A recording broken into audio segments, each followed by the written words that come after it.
Sounds like a plot twist for a hit TV series. A convicted murderer plans the perfect escape by faking his own death. And for almost a year, it worked until it didn't. Like most fugitives, Thabo Bester got comfortable living his best life outside of prison walls. And that's when luck ran out for him and his partner. Here's his story. Bester is also known as the Facebook Rapist and was serving a life sentence before he set fire to himself in a cell at the Mangaung Correctional Center and died. Bester will later be found alive and well by members of the public. In one instance, it is reported that he was spotted grocery shopping. Now in March, police opened a new murder investigation after results proved that the body found after the fire isn't Bester's.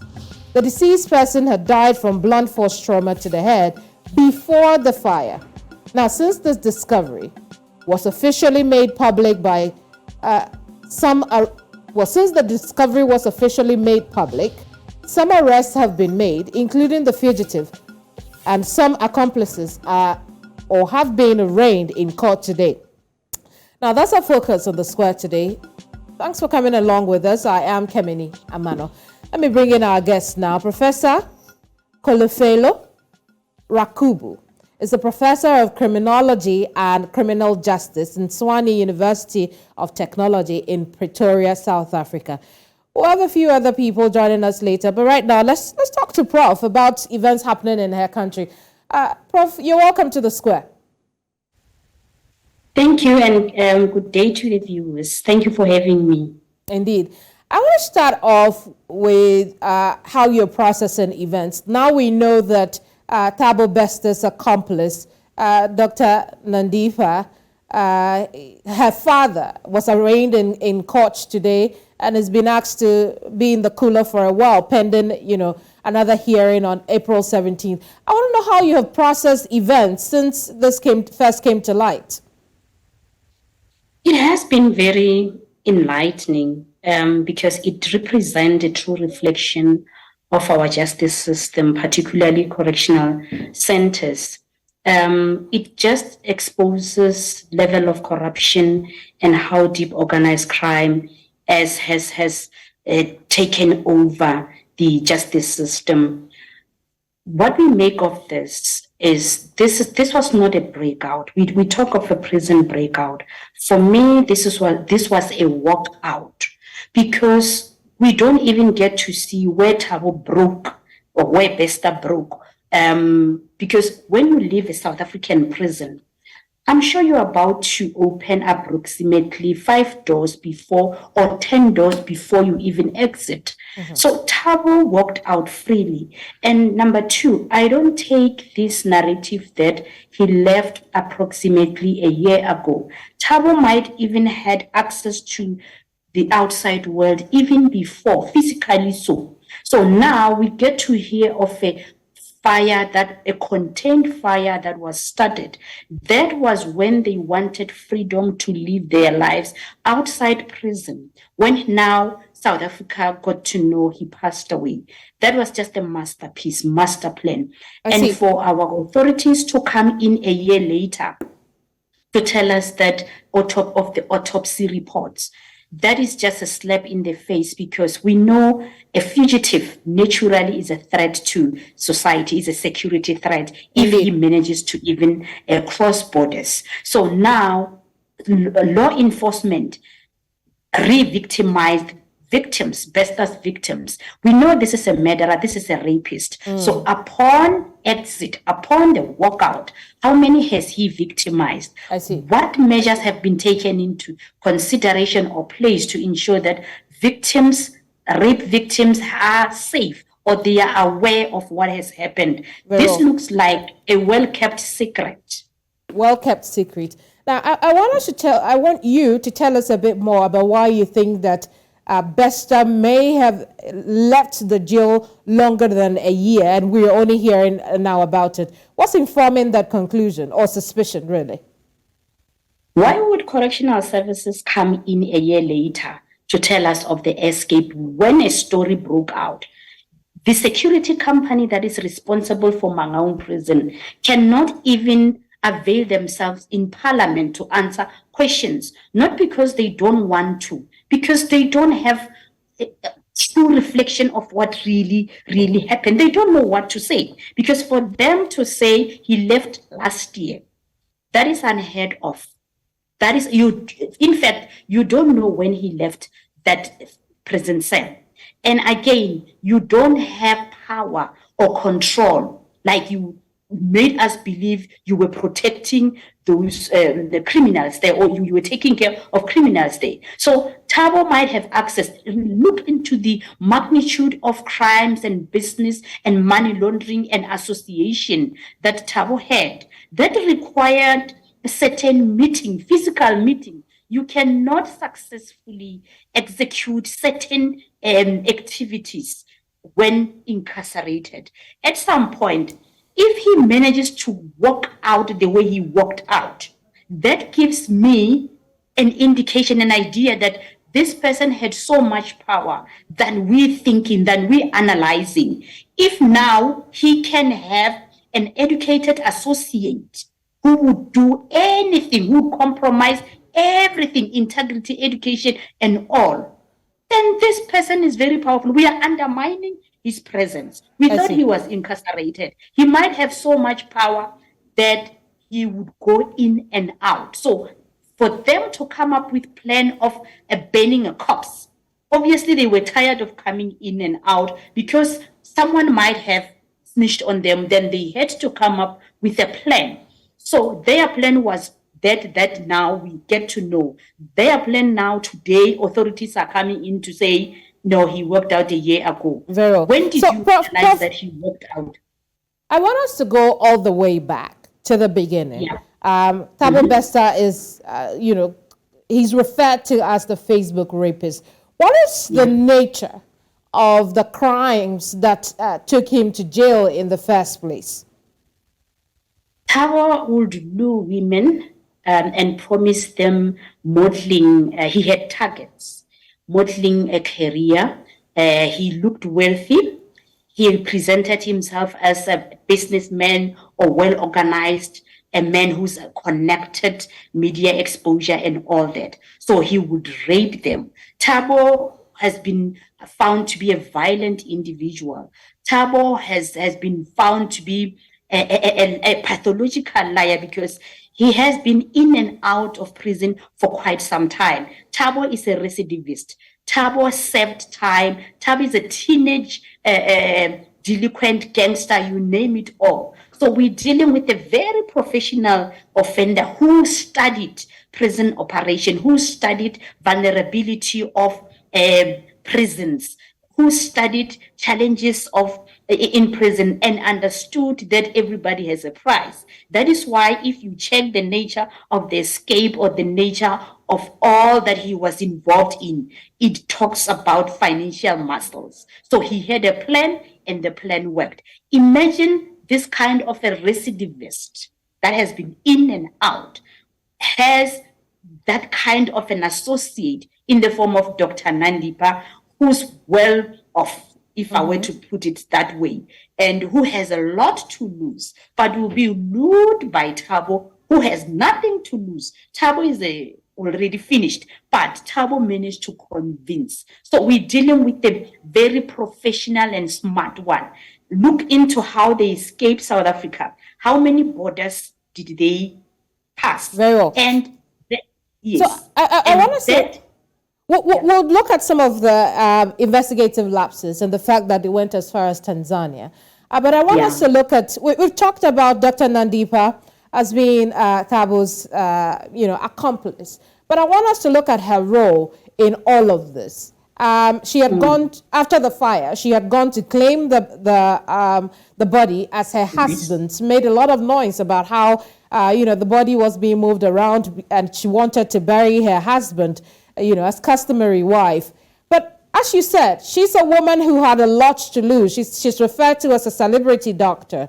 So my question is, let's get into her mind. What would make her do something like this? I want South Africa not to be fooled by gender in this regard. Dr. Nandipha is a criminal, is capable, is smart. So Thabo, being a professional offender as well, match made in heaven. We shouldn't look at it as if now Thabo trained someone to do ABC. He found Nandipha capable.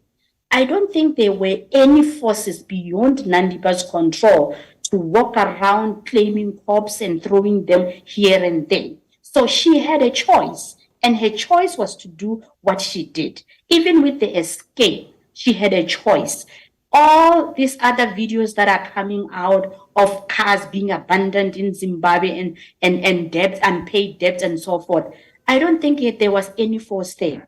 This is just pure criminality. It's just that the world is used to a female criminal should be vulnerable, should be forced, and should be threatened, intimidated, and so forth, and even use a GBV card that no, he said I should do it. If not, I'm going to lose my kids and this and that. But in this case, this is just the whole spectrum of what a female offender is. This is a hardcore criminal who understood very well what is happening. Would you be surprised if, and this is purely speculative, would you be surprised if, she plays the victim card?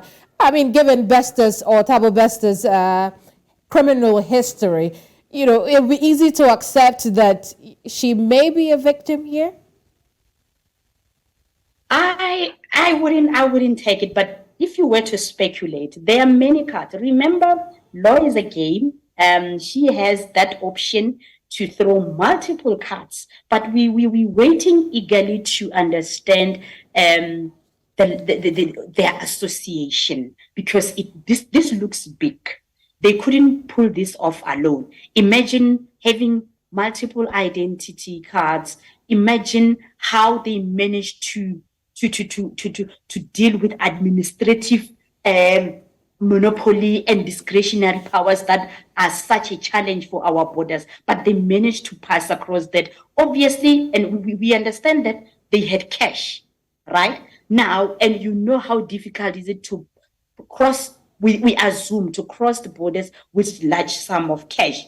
And now, them being able to do that, their association, the syndicates, the nature in which they manage to win over custom officials and tap into their vulnerability, poverty, and so forth, and other lack of resources.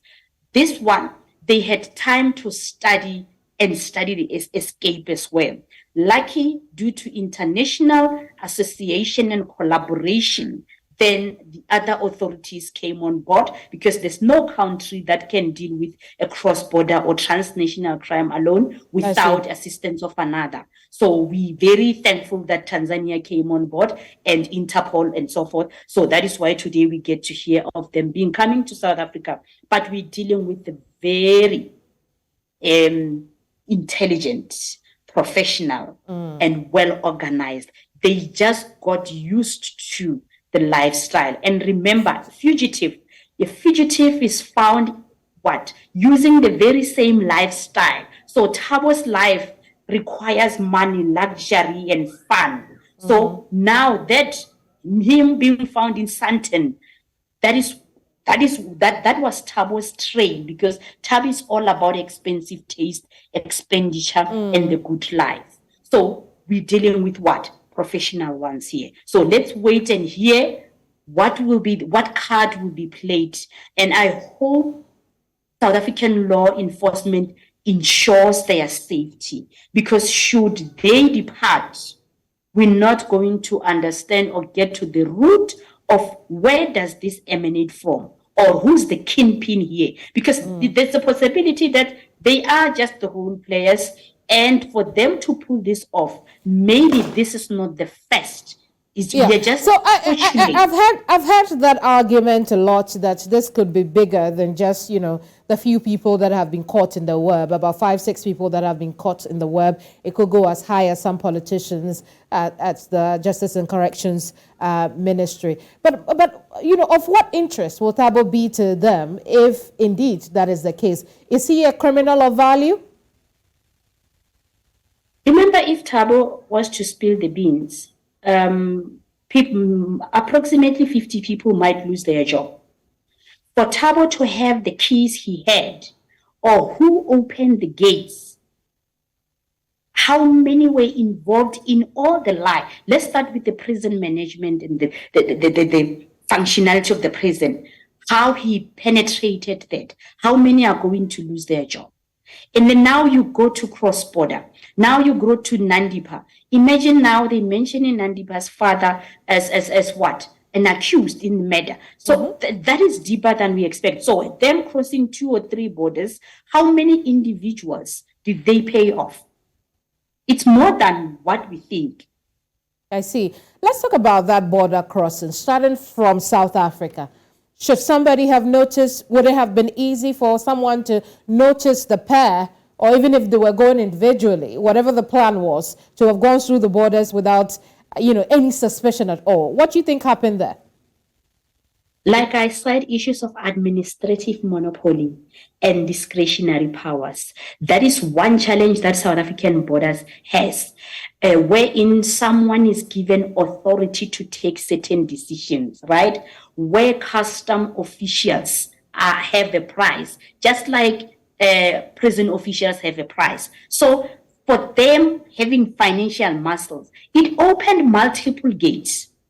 But again, it taps into the magnitude of association they have and how organized they were. I see. I want us to look at the investigative lapses. I know you touched on a few things, but let's look at it deeper now. We know that the fire that allegedly killed Bester took place in May last year. And we didn't hear anything from the police, even though, according to local media report, particularly Ground Up, that had opened everyone's eyes to this, had reported that as of June, a warden had written to the Deputy Justice and Corrections Minister about the fact that they do not think that the body they found is that of Bester. He wrote twice to them. All of that were ignored. I mean, just process for us what you think about the investigative lapses that took place all this while.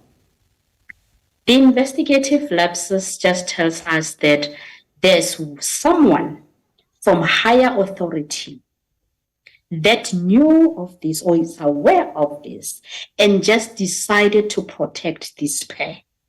Because if now it wasn't for the Ground Up, we were not going to be where we are.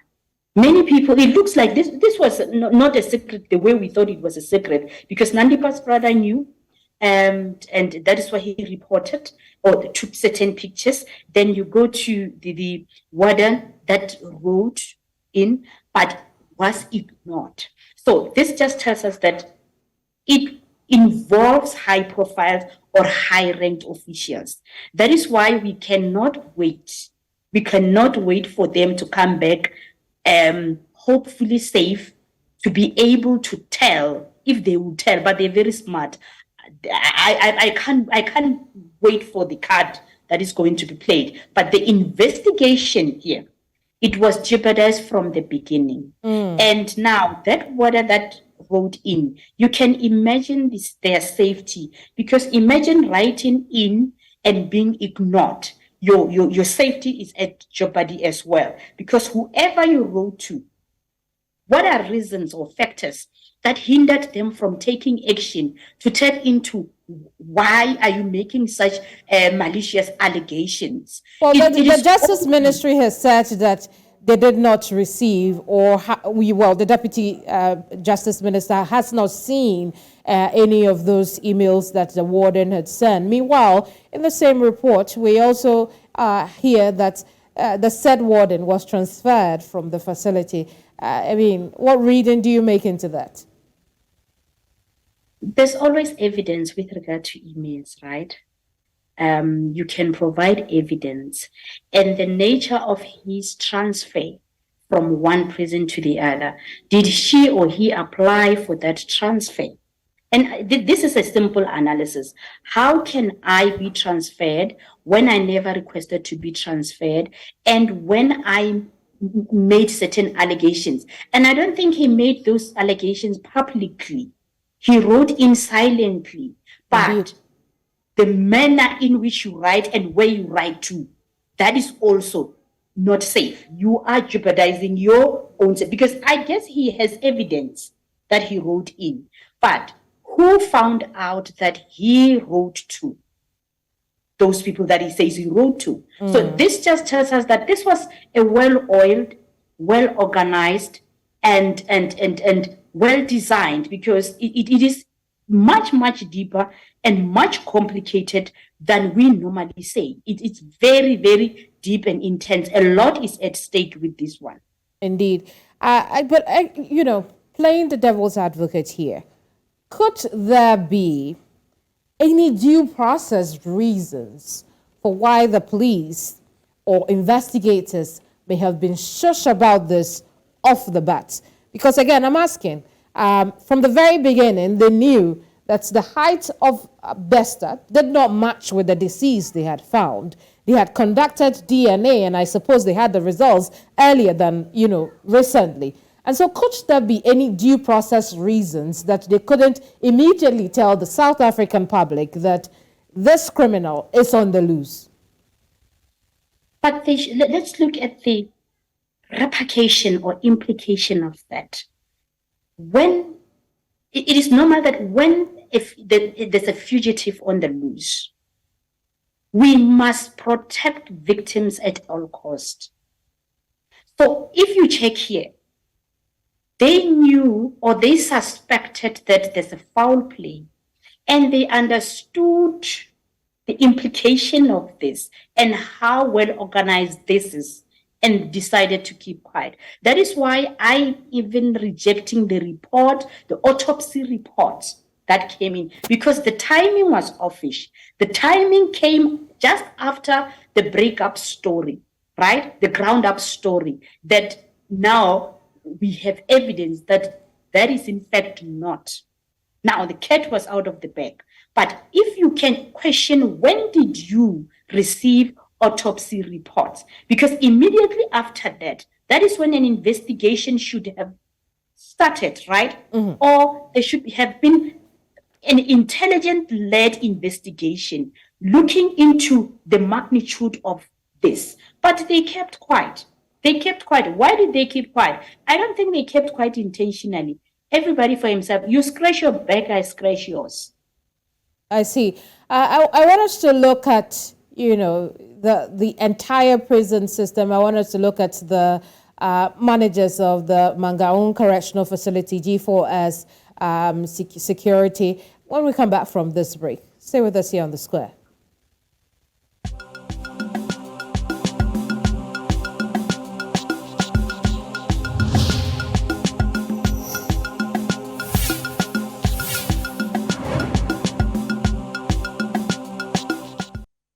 Many thanks for staying with us here on Village Square Africa. Still on the table for discussion is the escape of ex-convict, or rather convict, Thabo Bester from a South African prison.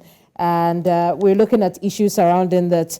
Still with us here is Professor Kholofelo Rakubu, who is a professor of criminology and criminal justice at the Tshwane University of Technology in Pretoria, South Africa. Now we've also been joined by Mike Bolhuis. He is a specialized security services person or expert in Pretoria, South Africa. Mike, you're welcome to the program. You've missed a chunk of the conversation. I totally understand why, and that's why I'm going to start with you here. Talk to us about how you've been analyzing events and reports and things you're hearing surrounding this grand escape. Yeah, it's busy. First of all, I apologize for only joining now. We have extreme signal problems due to load shedding, but thank you for the opportunity. Yeah, we've been involved since the beginning And I'm sure you guys have had a chat up till now, which has shown or exposed everything as it is present. But I heard the back end of a conversation stating that how well this was planned, and I can absolutely agree to that. This was an extreme well-planned escape over a long period of time with a lot of people involved. People from the DCS, people from GS4, people from the police, contacts outside, contacts inside, which makes a very large group of people involved. Obviously, Nandipa and some of her family members and friends were involved, and also those that were previously involved with Thabo Bester himself. So now we suddenly see things coming out, which we expected to happen because we have said from the beginning, once caught, even if you just catch one, the possibility of people becoming whistleblowers or turning over is great, and that has been happening now. Also, the police unit involved now is a top-notch police unit and is working very closely for a change, which I'm very elated about, with government and with the public, and as well with other safety and security institutions, including ourselves. Now, this has brought about the success because the media made a huge difference. If it wasn't for the media, I think we wouldn't have been where we were today, so I applaud the media. The media were on it constantly, keeping it hot, exposing everything, all the newest and the latest, which has caused Thabo and Nandipa to flee the country, which was their biggest mistake. Because once they left the country, they were tracked and traced. And not only that, they left their contacts behind as well as their finances. It's very difficult to arrange all your moves in another country. He was very, very, how shall I say, embedded with a lot of other criminals here, and he was financially flush. And it would have taken much longer to catch him in South Africa because it's a big country, and with his connections and with the corruption in this country, he could pay his way in and out everywhere without being caught. I see. But as he entered in another country, obviously things escalated, and once again, due to media information as well as the specialized police units, he was caught. I see. Now, I just want us to look at, the company that manages the prisons, and there have been concerns raised about G4S. But before we even go deeper into those concerns, I'm just wondering, why do you think it was easy enough for Bester to break, or as Professor Rakubu would like to say, walk out of jail? What made it so easy, Mike? Look, our country is unfortunately crime-ridden, and it's corrupt. I have to say that up to 80% of the police here is corrupt. And corruption does not necessarily mean taking money. It means when you cannot protect and serve, if you cannot do the work. In other words, if you are in the police and you cannot do the work, you yourself are already committing a crime, which is a misrepresentation. You're representing yourself as a peace officer or a police officer. And the same with these photos you see now. If you are in a security company like G4S and you cannot do the work and you're not on top of it, you are misrepresenting yourself and you're just taking up space and a salary. And that is our problem in our country. We've got so many, up to 80% of people in organizations that deals with crime in safety and security in our country. And this is government included. There's up to 80% not able to protect and serve and look after its citizens. So to get out of a situation, you need two things, connections and money. If you've got money in a prison, I tell you now, a possibility of escape is easy. It's an easy walkout. However, it takes planning.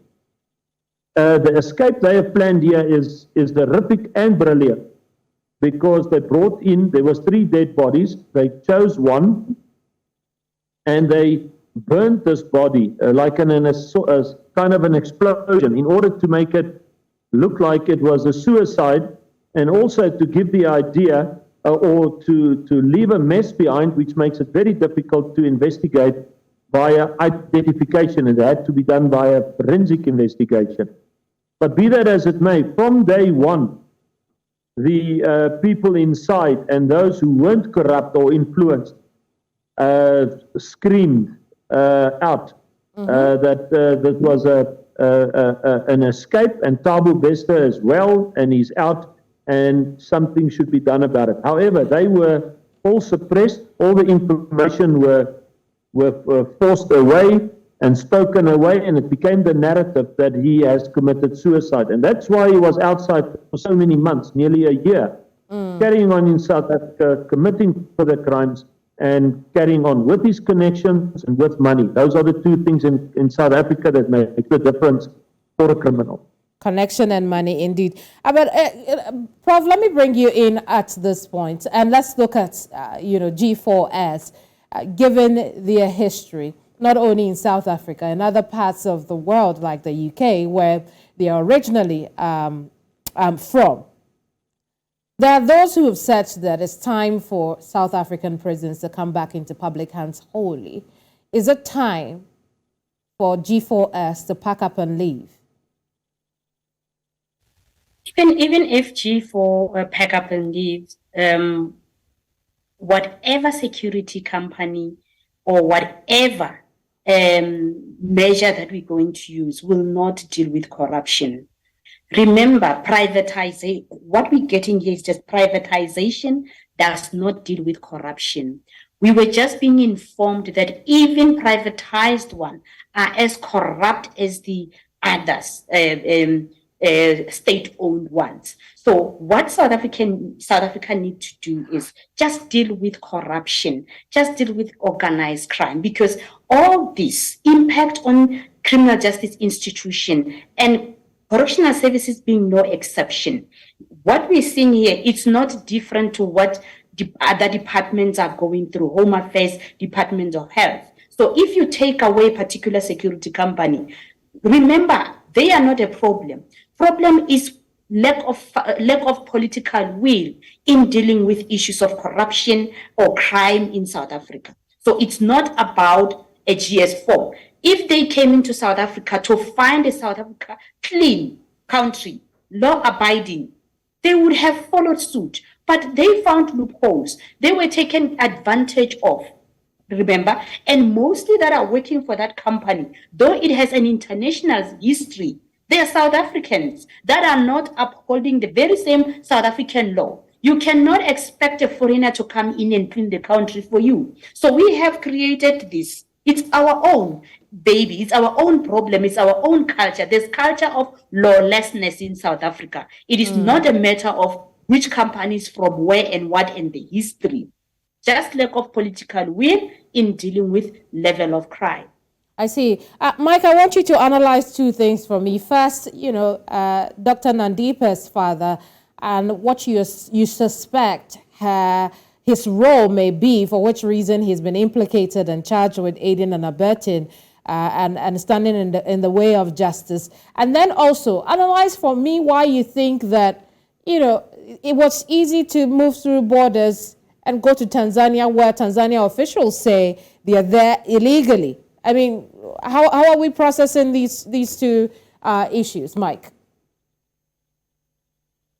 All right. So to explain broader spectrum, what will happen now is as people would come forward because they either want to cut a deal, because they might be exposed that they were involved, would give information, or they might be in fear that they might be caught without giving their full and total cooperation, because they can see now that this case has drawn the attention of the top-notch police, which is working on it now, which should actually, and I agree with my learned friend, which explained just now the corruption situation. It's an all-over thing, and unless corruption is dealt with on all levels, it would not work. Even if you change the DCS's complete safety and security system without the government and the police and those who are involved with such an operation is also non-corrupt, it will not work. Everybody and anybody that's involved in any operation should be non-corrupt when it comes to safety and security. Otherwise, it falls away and corruption will seep in. But be that as it may, so Nandipa and those involved would be, the authorities will be dealing with a case like violating a corpse, and they will be dealing with all and other small cases that might pop up. They will not, for instance, just concentrate on the fact that they fled the country and that she was aiding and abetting or assisting. They will, any and all cases, whether they're illegal at some spot, whether she abused or Thabo abused their situations with other people, where there was intimidation, manipulation, or coercion, you name it, every and anything. Well, this investigation won't happen overnight. It will happen over a couple of months. And the shocking stuff is coming out in the media one after the other. But there will be much more that will come forward, up to the possibility of government level. Because remember, if the big boss of any organization, if his people under him commits the crime, it's the big boss that is ultimately held responsible. So I foresee that a lot of cases is going to arise, and many different kinds of cases, and further shocking information will come forward, and cases will come of it in the near foreseen future. I see. Mike, I'll just stay with you a bit longer on this as we wrap up on our conversation. But, I mean, let's get into the minds of the two right now who are in the hands of Tanzanian officials. If you were to go into their minds and try to predict what they would do, what do you think their next few steps will be now that they're in the hands of Tanzanian officials?